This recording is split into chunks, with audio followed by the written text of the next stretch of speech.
व्यक्तिगत जीवन में तरक्की लाए, सुख समृद्धि लाए।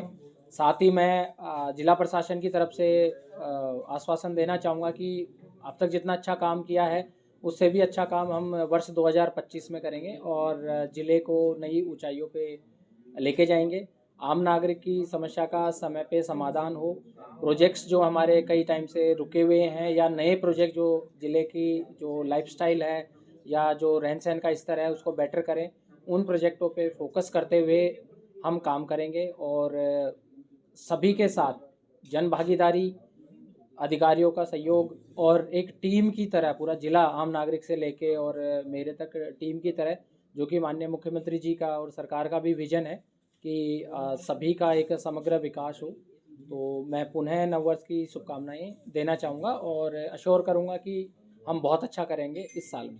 तो सभी अधिकारी, ये हमारी जिम्मेदारी है कि समय पे अपना काम करें और आम नागरिक को इनकन्वीनियंस ना हो और रूल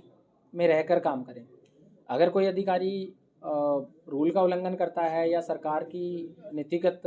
जो निर्णय होता है उनको समयबद्ध तरीके से इम्प्लीमेंट नहीं करता है, आम आदमी को लाभ नहीं देता है, तो जाहिर सी बात है कार्रवाई होनी चाहिए। और इस वे में सरकार का भी बिल्कुल, माननीय मुख्यमंत्री जी का है कि जीरो टॉलरेंस है। उसी दिशा में हमने डीआरओ के खिलाफ पहले भी लिखा गया था और पहले भी शिकायतें आई थी और मेरे भी वो संज्ञान में शिकायत आई, उसमें कार्रवाई करते हुए हमने सरकार को उनके खिलाफ सख्त कार्रवाई करने के लिए लिखा है। और ऐसे कोई और भी अधिकारी अगर लापरवाही या कर्मचारी लापरवाही करता पाया गया या अपना कार्य का निर्वहन ड्यूटीबद्ध नहीं किया उसने, तो इसमें हम उसके खिलाफ लिखने में या उसके खिलाफ कार्रवाई करने में हम हिचकिचाएंगे नहीं। और नए साल में मैं मेरे साथी कर्मचारी अधिकारियों से और सभी से उम्मीद करूंगा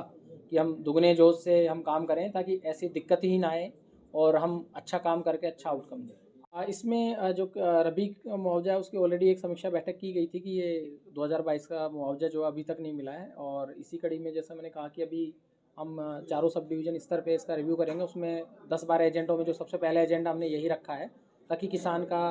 क्योंकि ऑलरेडी वो अगर सरकार से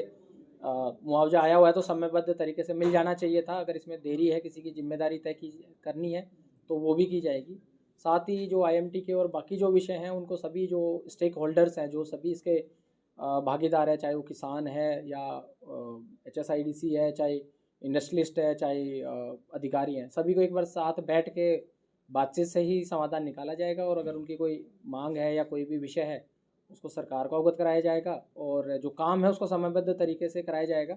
ताकि जो क्षेत्र का जो औद्योगिक विकास हो सके, रोजगार मिले, शिक्षा का स्तर बढ़े और जो नू है वो आगे तरक्की की तरफ बढ़े। राजस्व के, मेरे सब डिवीजन स्तर पे राजस्व के जो कर्मचारी हैं और उपायुक्त कार्यालय के जो कर्मचारी हैं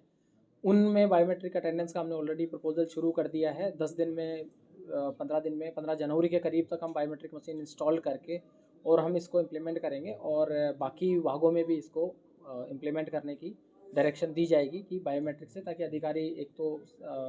पंक्चुअल रहे और वो समय से आए, समय से जाए और टाइमबद्ध तरीके से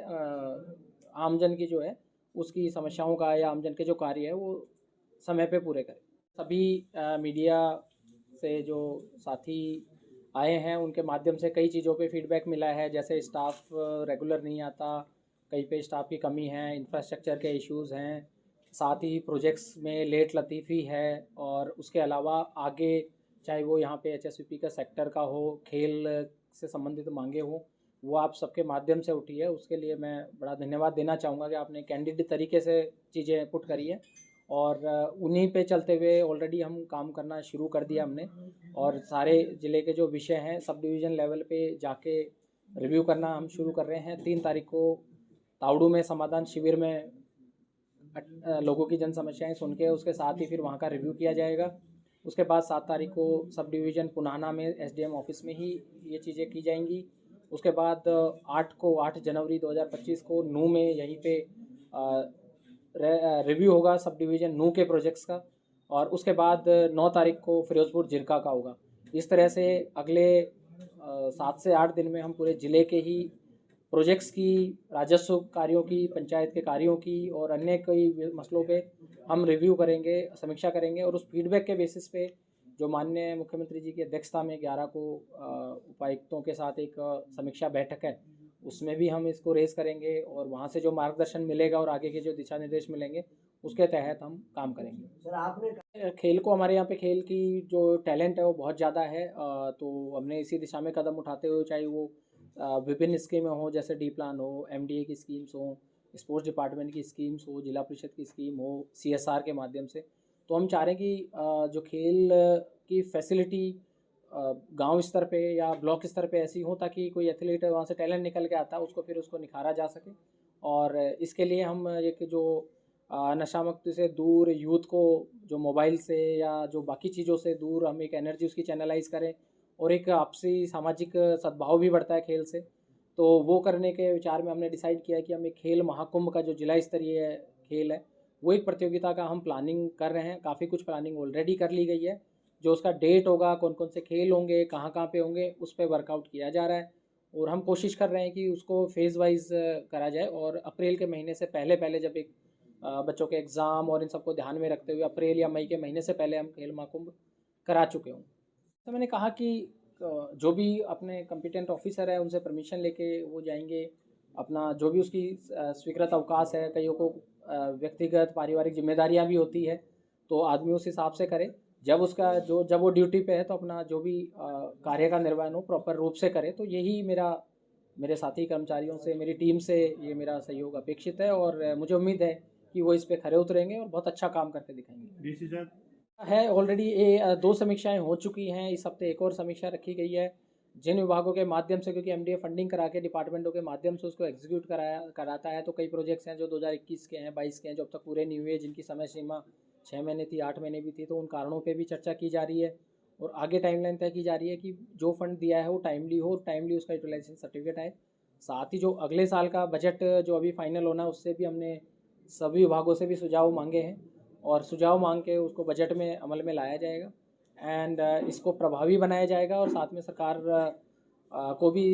भी इसकी समय समय पे एफसीआर साहब इसका समीक्षा करते रहते हैं, तो उनको भी इसमें प्रोग्रेस से अवगत कराया जाएगा। उसमें जो यहाँ के कई विषय जो चंडीगढ़ लेवल पे हैं या चंडीगढ़ लेवल के जो विषय हैं जो जिला स्तर पे कोई कारणवश रुके हुए हैं या कोई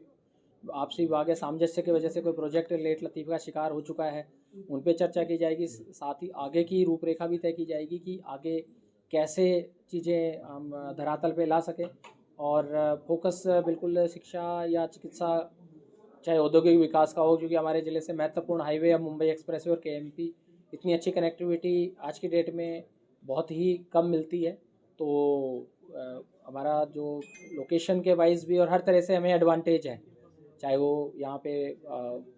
वर्किंग क्लास हो, हर तरीके से हमें एडवांटेज है और इस एडवांटेज को हमें बुढ़ाना होगा। तो उसी दिशा में प्रोजेक्ट्स की भी डिज़ाइन की जाएगी और सरकार के स्तर पे उसको सरकार गंभीर है। ऑलरेडी 24 दिसंबर को माननीय मुख्यमंत्री जी ने गुड़गांव में भी बैठक करी थी जिसमें दिशा निर्देश दिए थे कि औद्योगिक विकास के दिशा में प्रोजेक्ट्स प्रपोजल्स और ये चीज़ों पे काम किया जाए।